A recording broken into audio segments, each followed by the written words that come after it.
أعوذ بالله من الشيطان الرجيم يا أيها الذين آمنوا اتقوا الله وقولوا قولا سديدا. Nous vivons dans un monde qui nie Dieu, un système et une société qui ne sont pas en accord avec la manifestation du divin. Encerclés de nos tours et du béton, nous n'avons plus de véritable rapport à la création.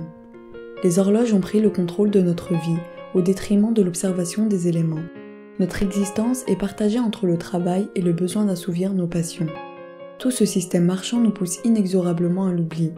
Dans nos sociétés, l'argent a pris la place de Dieu. Le travail a servi l'homme et établi de nouveaux rapports de domination. Être croyant aujourd'hui devient un défi. Pourtant, plus que jamais, le musulman doit faire preuve de conscience. Il doit renouer avec son Créateur, renouer avec la création, et surtout renouer avec son propre cœur pour voir avec profondeur et conscience la réalité. L'Union française des consommateurs musulmans, l'UFCM, aspire à recréer du lien, de donner du sens, de créer des ponts pour se défaire du simple rôle de consommateur dans lequel la société s'acharne à enfermer l'homme. L'UFCM propose notamment des formations qui permettent de rouvrir les voies du cœur, de comprendre le monde, de savoir lire les signes et de ressentir le souffle que Dieu a placé en nous, symbole de notre véritable intelligence, qui nous libère de la domination et de l'asservissement.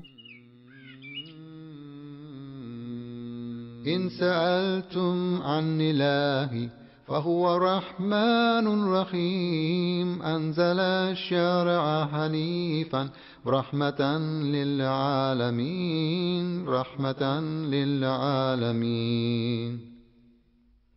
إن سألتم عن كتابي فهو قرآن كريم ضم دستور الحياة وحوى نور المبين وحوى نور المبين.